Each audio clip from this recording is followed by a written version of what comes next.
अक्सर हम ये सोच तो लेते हैं कि हमें यूपीएससी का एग्जाम देना है, लेकिन हमें समझ नहीं आता कि आखिर हम शुरुआत कैसे करें, how to start our preparation. क्योंकि एक ऑरा, एक मिथ, एक फॉग, एक धुआं सा है यूपीएससी की प्रिपरेशन के आसपास, जिससे ऐसा लगता है कि पता नहीं कितना मुश्किल एग्जाम है, पता नहीं क्या क्या पढ़ना पड़ेगा। और कई लोगों का तो ऐसा मानना है कि everything under the sun has to be read, यानी सूर्य के नीचे जितनी चीजें हैं वो सब हमें पढ़नी पड़ेंगी। लेकिन ऐसा नहीं है। This is a kind of a myth that has been created. ये एक ऐसा मिथ है जो क्रिएट कर दिया गया है ताकि इस एग्जाम की जो ग्रेविटी, जो इस एग्जाम की जिसे कहते हैं ना भरकम पना है, वो बना रहे।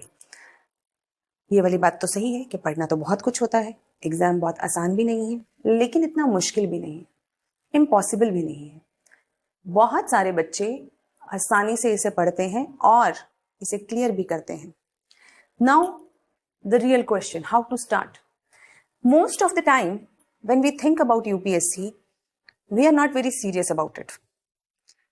यूपीएससी को हम एक अनअचीवेबल गोल, एक यूटोपिया की तरह अपना एक गोल बना लेते हैं, जहां पर हम ऐसा कहने तो लगते हैं, स्कूल से ही कहने लगते हैं कई बार कि मुझे ऑफिसर बनना है, I want to be a collector, I want to be ना, ऐसी वाली बातें करने लगते हैं।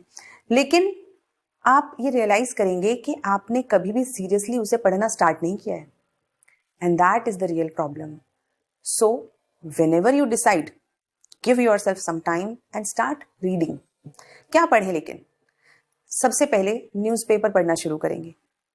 अब newspaper, the Hindu, the Indian express, times of India, ये कई सारे न्यूज़पेपर्स हैं मार्केट के अंदर। आपको इनमें से जोन सा भी न्यूज़पेपर शुरुआत के लिए समझ में आता है, अच्छा लगता है पढ़ना, आप पढ़ सकते हैं। Start with it. पहले 1 महीना 2 महीना न्यूज़पेपर समझ नहीं आता है आसानी से। जब हम आर्टिकल्स पढ़ते हैं तो हमें ऐसा लगता है कि पता नहीं क्या चल रहा है, क्योंकि हमें पीछे का बैकग्राउंड नहीं पता होता, पीछे की हिस्ट्री चीज़ों की नहीं पता होती। जैसे सपोजिटली एक आर्टिकल आया किसी स्कीम पर, अब आपको ये अंदाज़ा नहीं है कि स्कीम एनालाइज तो हो गई, लेकिन ये स्कीम आई क्यों थी, या इसके पहले क्या था, या किसी विदेशी इवेंट के लिए बात हो रही है, जैसे कि रशिया यूक्रेन वॉर के ऊपर न्यूज़ आई है, लेकिन अब आपको उसका बैकग्राउंड नहीं पता बहुत ज़्यादा। हो सकता है कुछ पॉइंट्स आपके आर्टिकल में हों, वो आपको समझ में आ जाएंगे। इसलिए जब हम न्यूज़पेपर शुरुआत में पढ़ना चालू करते हैं तो किसी को भी पूरा समझ नहीं आता है, लेकिन धीरे धीरे धीरे जब हम कंसिस्टेंटली उसे पढ़ते रहते हैं, धीरे धीरे न्यूज़पेपर सेंस बनाने लगता है। वी स्टार्ट फीलिंग दैट हाँ, अरे ये तो परसों भी आया था, ये तो 15 दिन पहले भी आया था। तो आपको धीरे धीरे चीज़ों की ग्रास्प आने लगती है, आप चीज़ों को समझने लगते हो। This is first. तो पहले हम न्यूज़पेपर पढ़ना चालू करेंगे थोड़ा थोड़ा। दूसरा, एनसीईआरटीज। एनसीईआरटीज इसलिए क्योंकि वो आप अपने स्कूल टाइम में पढ़ते ही आ रहे होंगे, आपने पहले भी पढ़ी होंगी, और क्योंकि एनसीईआरटीज लिखी ही इस तरीके से जाती हैं कि स्कूल में जब हम हैं तभी से हम लोग उनको समझ सकें। इश्यूज को बहुत सिंपल लैंग्वेज में लिखी जाती हैं, बहुत इंटरैक्टिव वे में लिखी जाती हैं, इसलिए हम सबसे पहले एनसीईआरटीज से शुरू करेंगे। और एनसीईआरटीज यूपीएससी के लिए भी बहुत इंपॉर्टेंट है, बल्कि सभी गवर्नमेंट एग्जाम्स के लिए इंपॉर्टेंट है, क्योंकि ये वही किताबें हैं जो लगभग सारे इंडिया के पास, इंडिया के बच्चों के पास पैन इंडिया प्रेजेंस है इन किताबों की। तो हम अब कैसे पढ़ें, कौन से सब्जेक्ट से शुरुआत करें? आपको जौन सा सब्जेक्ट अच्छा लगता हो, वट आपको हिस्ट्री अच्छा लगता है तो आप हिस्ट्री से शुरुआत कर सकते हैं, आपको साइंस अच्छी लगती है आप साइंस से कर सकते हैं, ज्योग्राफी अच्छी लगती है ज्योग्राफी से कर सकते हैं। 6 to 12, कुछ सब्जेक्ट्स में 6 to 10 अलग अलग सब्जेक्ट्स हैं। इस पे हम कभी और दोबारा से चर्चा करेंगे कि किन सब्जेक्ट्स पे किन किन किताबों को हमें देखना चाहिए, पर एनसीईआरटीज जनरली सारी ही हमें पढ़नी चाहिए, जो भी 10th तक की हमारी एनसीईआरटीज है। सो 6 से आप शुरुआत करें, एक सब्जेक्ट की 6 to 10 या 12 तक की आप एनसीईआरटीज पढ़ लीजिए। और उसके बाद एनसीईआरटी बेस्ड क्वेश्चंस मार्केट में मिलते हैं, बहुत सारी वेबसाइट्स पे भी रहते हैं, तथास्तु की ऐप पर भी बहुत सारे ऐसे PYQs हैं जो एनसीईआरटी बेस्ड है, तो आप वहां से जाके उन्हें प्रैक्टिस कर सकते हैं। यू कैन सी कि किस तरीके से हमारी, क्या आपने जो एनसीईआरटी पढ़ी उससे आप क्वेश्चंस कर पा रहे हैं या नहीं कर पा रहे हैं।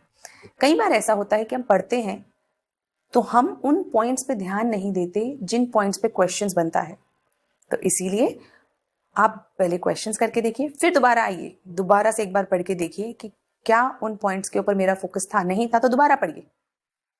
और एक बार जब आप एनसीईआरटीज पढ़ लेंगे, आपको कॉन्फिडेंस आ जाएगा कि हाँ, अगर मैं पढ़ लेता हूँ या लेती हूँ, उसके बाद मैं एमसीक्यू क्वेश्चंस कर लेती हूँ, then we will move on to the standard books. There are different ways. अगर आपको लगता है कि मुझे कॉन्सेप्ट समझने के लिए, मुझे अपने शेड्यूल को मैनेज करने के लिए टीचर्स, मेंटर्स की ज़रूरत है, तो आप इंस्टीट्यूट ज्वाइन कर सकते हैं। वहाँ पे आपको क्लासेस मिलती हैं, प्रॉपर टीचर्स मिलते हैं, तो आपका शेड्यूल स्ट्रीमलाइन हो जाता है। आपका एक डिसिप्लिन आ जाता है आपकी प्रिपरेशन के अंदर, क्योंकि आपने बहुत सारा काम आउटसोर्स कर दिया। समझाने का, पढ़ाने का, डाउट क्लियरेंस का, मेंटरिंग का, शेड्यूल बनाने का, ये सब काम आपने आउटसोर्स कर दिया बस। लेकिन फिर भी पढ़ना तो आपको ही पड़ेगा। आपको ही क्लासेस अटेंड करके अपने नोट्स बना के एमसीक्यूज करने होंगे। So you should be having that discipline in your mind that if I have to do it then I must follow the rigour, the process of it. तो उसकी process को आप फॉलो कर सकते हैं। अगर आप सेल्फ स्टडी करना चाहते हैं तो आपके लिए डिसिप्लिन मेंटेन करना बहुत ज्यादा जरूरी है, जरूरत से भी ज्यादा जरूरी है, क्योंकि डेली एक एक छोटा छोटा टॉपिक उठा के उसे खत्म करना और टाइमली खत्म करना बहुत जरूरी है। नहीं तो कई बार प्रिपरेशन का जो लेवल है या टाइम है वो खिंचता चला जाता है रबड़ की तरह। पहले 2 दिन टारगेट पूरा नहीं हुआ, फिर 1 दिन अच्छी पढ़ाई हो गई, फिर आप दोबारा से ट्रैक से साइड हो गए, और फिर तो इससे क्या होता है, हम पढ़ तो रहे हैं लेकिन सालों साल तक हमारा सिलेबस ही कंप्लीट नहीं हुआ, मेजर टॉपिक्स या सब्जेक्ट्स कंप्लीट नहीं हुए, ऐसा भी होता है। तो इसीलिए maintain your discipline, standard books, and slowly and steadily जैसे ही आपके पास थोड़ा थोड़ा कंटेंट आने लगे, आप आंसर राइटिंग, एसे राइटिंग, इन सब पे भी प्रोग्रेस कर सकते हैं। धीरे धीरे लिखिए, अपने मेंटर्स, अपने टीचर्स को दिखाइए कि कहाँ कैसे इंप्रूवमेंट किया जा सकता है, और जैसे जैसे इंप्रूवमेंट आता जाएगा वैसे वैसे आपकी मेंस की भी तैयारी होती जाएगी। Answer writing is an art. एक बार आपको आंसर राइटिंग आ गई, उसके बाद तो जिस भी सब्जेक्ट या जिस भी चीज का आपके पास कंटेंट है आप उसे लिख सकते हैं।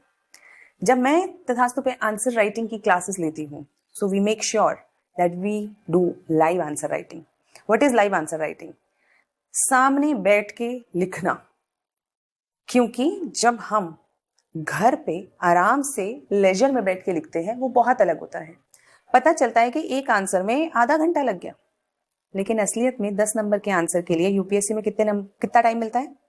लगभग 6.8 to 7 minutes. This means it is not just about content, it is also about speed, it is also about structure, it is also about articulation.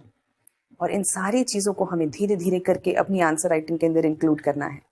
और जब आप में इतना डिसिप्लिन, इतना फोकस आ जाता है, तो कुछ पर्सनालिटी डेवलपमेंट की चीजों को अपने अंदर इनकलकेट करके, अपने कम्युनिकेशन स्किल्स को इंप्रूव करके, then we should go for the stage of interview.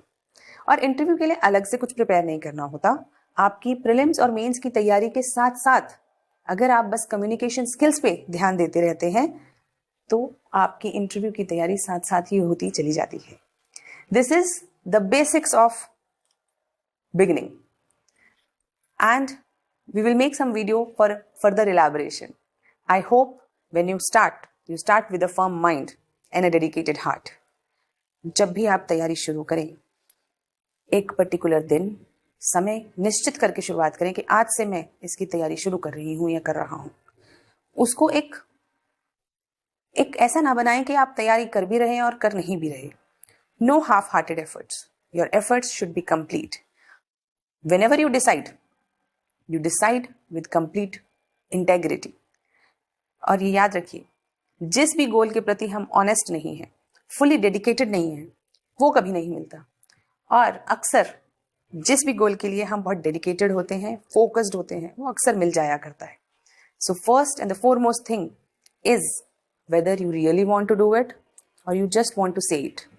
सिर्फ कहने से काम नहीं बनता, करना पड़ता है। एक पुरानी कहावत है जिस पे मैं बहुत विश्वास करती हूँ, अपने मरे बिना स्वर्ग नहीं मिलता। यानी कि अगर आपको कुछ चाहिए then you will have to work on it yourself. You will have to dedicate yourself, and whatever sacrifices are required, you make it, you do it. So happy preparation and dedicated preparation. Thank you.